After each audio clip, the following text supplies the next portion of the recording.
AITA for refusing to rehome my dog because my friend's child is allergic. I, 32F, have had my golden retriever, Milo, for 6 years. I got him during one of the hardest times of my life, when I was dealing with the loss of a parent and an unexpected breakup that left me completely alone in a city I had just moved to. I had no family nearby, no real support system, and was sinking into one of the worst depressive episodes I've ever experienced. Milo was my light in all of that. I got him as a puppy, trained him myself, and he became my constant. He's incredibly well-behaved, sweet, and friendly, the kind of dog that people stop on the street to pet because he's just that lovable. I work from home, so we're together all the time. He sleeps in my room, follows me around the house, and genuinely feels more like a child to me than a pet. I own my home, a modest but comfortable place with a big yard. There's a detached guest house on the property that I normally rent out, but I'd been between tenants for a few months. That little fact became very relevant when one of my closest friends, Erica, 34F, and her husband, Jake, 36M, found themselves in a tough spot. Erica and I have been friends for over a decade. We met in college, and even though life took us in different directions, we always stayed close. She and Jake have a 5-year-old daughter, Lily, and while I don't have kids myself, I love Lily to pieces. I've been around since she was born, and she even calls me Annie. A few months ago, Erica and Jake hit a financial crisis. Long story short, they had to leave their rental unexpectedly due to their landlord selling the property, and they were scrambling to find something affordable. With rent prices through the roof, they were struggling. They had a temporary option to stay with Jake's parents, but that was several hours away, and Erica didn't want to uproot Lily from her school if she could help it. Since I had the guest house sitting empty, I offered to let them stay there rent-free until they got back on their feet. I figured it was a win-win. They'd have a place to stay, Lily wouldn't have to change schools, and I wouldn't have to worry about finding new tenants right away. But before they moved in, I made one thing very clear. Milo is part of my household. He lives in a main house, but roams the shared yard. That's his home. I made sure Erica was okay with that before they moved in, and she assured me it wouldn't be a problem. Spoiler, it was a problem. The first week was fine. They settled in, and I honestly thought it was working out well. Then, one evening, Erica sat me down and told me there was an issue. Lily, she said, was allergic to dogs. This was news to me. Erica had never mentioned it before, despite all the time she had brought Lily over to my house in the past.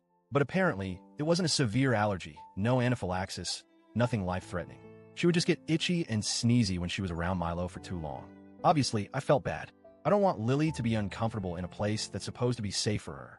So I immediately offered to make adjustments. I told Erica that I'd keep Milo out of the guest house entirely, and even suggested getting an air purifier to help with allergens. I was more than willing to work with her on this. But that wasn't enough. Erica told me that even having Milo in the yard was too much of a risk, and that I needed to rehome him entirely if I wanted him to stay. I actually laughed at first. Like, I genuinely thought she was joking. I said, "Wait, you're not serious, right?" She was. She told me that Lily's health had to come first, and that as a parent, she couldn't put her child in an environment where she was constantly exposed to allergens. She said that if I truly cared about their well-being, I would make the sacrifice. I was stunned. I reminded her that I was doing them a massive favor by letting them live here for free. I told her that I understood Lily's allergies were frustrating, but Milo is my family, and I wasn't just going to give him away. That's when she got emotional. She said I was choosing a dog over a child, and that if I had kids of my own, I'd understand how selfish I was being. She accused me of endangering Lily's health and told me I was putting my own convenience over a little girl's well-being. I won't lie, that stung. I started to doubt myself. Was I being selfish? Was I prioritizing my own comfort over a child's needs? But then I remembered, this was temporary. They weren't being forced to live here. They had other options. If the allergy was really that unbearable, they could go stay with Jake's parents. I told her as much. I said, "I love you guys, but I'm not giving up my dog. If it's that bad, maybe staying here isn't the right solution." She lost it. She called me heartless, accused me of not caring about them, and stormed out. That night, they packed up and left to stay with Jake's parents after all. Since then, Erica has barely spoken to me. She'll send the occasional passive-aggressive text, but she's clearly furious. Some of our mutual friends think she was way out of line for demanding that I rehome my dog, but others have taken her side, saying that as someone without kids, I don't understand, and that I should have tried harder to compromise. But what was I supposed to do? I did try to compromise. I offered to keep Milo away from them, to get an air purifier, to do whatever I could short of giving him away entirely. But that wasn't enough for her. I feel guilty because I never wanted things to end like this. I hate that Lily was uncomfortable. I hate that my friendship with Erica is probably ruined. But at the same time, I can't imagine giving Milo up. He's my best friend, my family, and she expected me to just let him go because they needed a temporary place to stay? I don't know. Maybe I really don't get it because I don't have kids. Maybe I should have tried harder.